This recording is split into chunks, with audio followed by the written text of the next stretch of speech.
t'es sûrement déjà demandé quelle est la différence entre faire des répétitions complètes ou partielles sur des exercices de renforcement tels que les tractions, les dips ou les squats.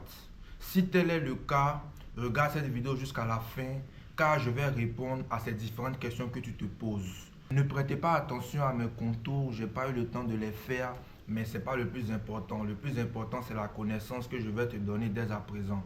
C'est parti, générique.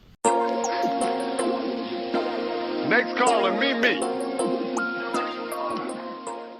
Avant de commencer, nous allons remettre le bois sacré au milieu du village. Bon, je ne sais pas si c'est le bon terme où on dit de remettre le truc au milieu du village ou les points sur les i. Bon, je ne sais pas, c'est vous qui maîtrisez la langue de Molière, vous me direz ça en commentaire. Donc, on va mettre le bois sacré au milieu du village. On va commencer par l'amplitude complète. L'amplitude complète, en fait, désigne un mouvement que tu fais sur toute sa trajectoire articulaire. Par exemple, les pompes.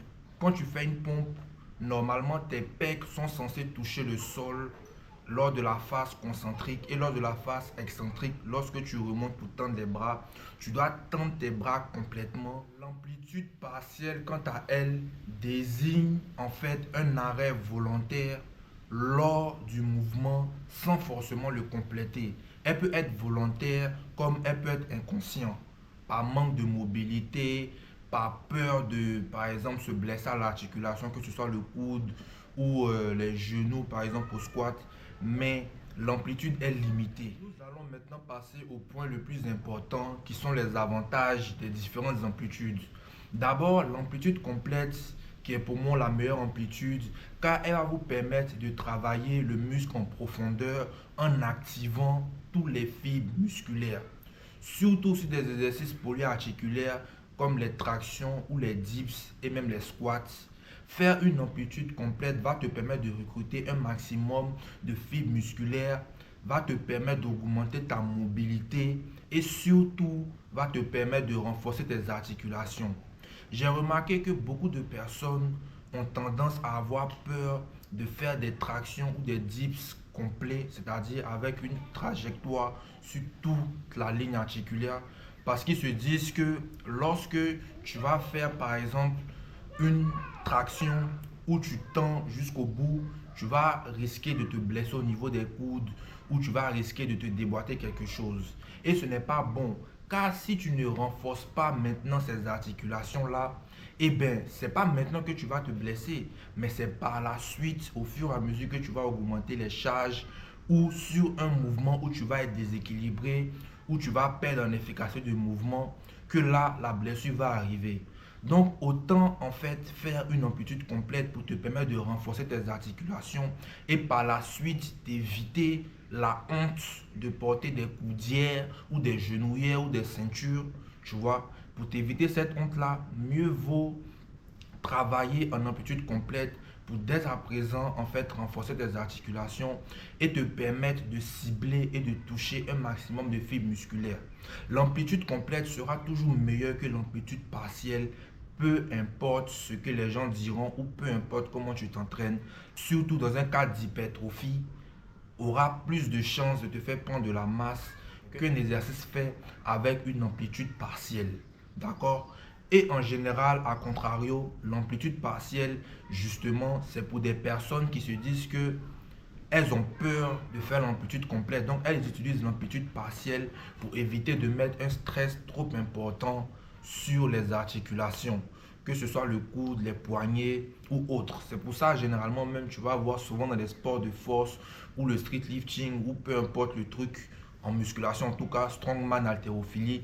En général, ils vont mettre les coudières, les trucs aux poignets et tout et tout. Full G, full G, full G ou full G comme on dit. Et ça, en fait, le souci, c'est que à la longue, tu auras une mobilité médiocre et un renforcement médiocre de tes tendons et de tes articulations. D'accord? Et pour une pratique sur le long terme et pour un corps réellement en bonne santé, tu ne peux pas avoir des pecs puissants qui soulèvent 100-150 kg et avoir des articulations tendres comme des tenders de KFC parce que sans mobilité, Ça veut dire que tes articulations, en fait, n'ont pas l'habitude d'être totalement étirées, d'être totalement tendues, tu vois. Et donc, sur le long terme, ça peut te poser problème.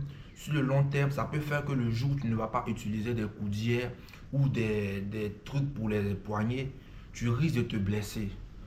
Et en plus de ça, le manque de mobilité surtout, parce que pour moi c'est le point le plus crucial de faire des répétitions partielles.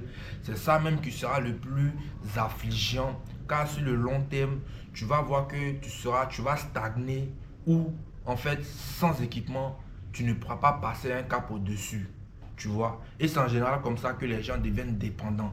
De la manière qu'il y a des gens qui sont dépendants à certaines substances interdites, c'est de la manière que certains pratiquants sont dépendants à des équipements, coudières, genouillères, dentition, oreilles. Maintenant, bientôt, ça va sortir aussi équipement pour les cheveux, comme pour moi. Toujours avoir son... Comment on appelle ça? Toujours avoir son élastique. En tout cas, si tu as des cheveux longs. Maintenant, si tu es chauve, c'est un autre cas. Bref. Nous allons maintenant parler du choix stratégique. En compétition, les gens vont naturellement utiliser des amplitudes limitées pour pouvoir performer. Tu vois, à la limite en compétition, ça se comprend. Tu vois, tu dois optimiser ta forme, optimiser ton mouvement pour te permettre de soulever le plus lourd et de gagner ton trophée ou gagner ta compétition. Ça, c'est normal.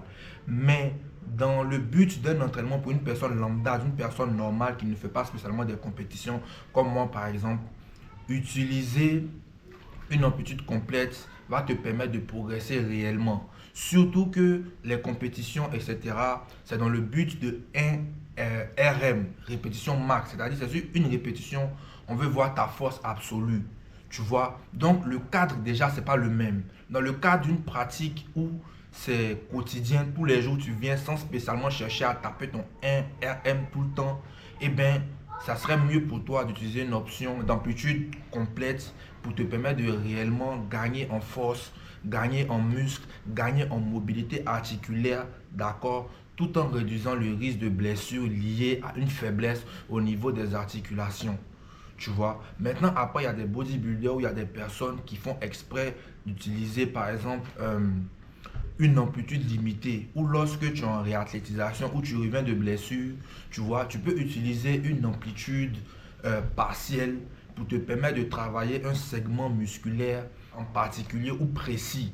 Et ça, c'est normal. Par exemple, si tu as mal au rotator cuff, comme on dit en anglais, tu vas par exemple te stopper par exemple la traction au milieu du mouvement pour permettre un maximum de tension et de charge sur ces zones en particulier.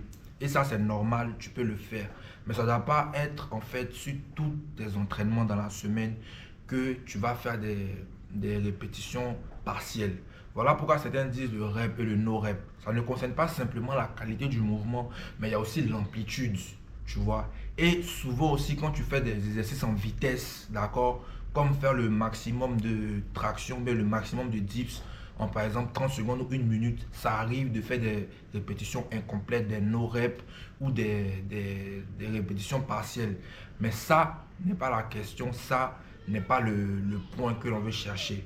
Donc, j'espère que cette vidéo vous a aidé. Regardez-la 100 fois si vous avez besoin de regarder 100 fois afin de tout comprendre.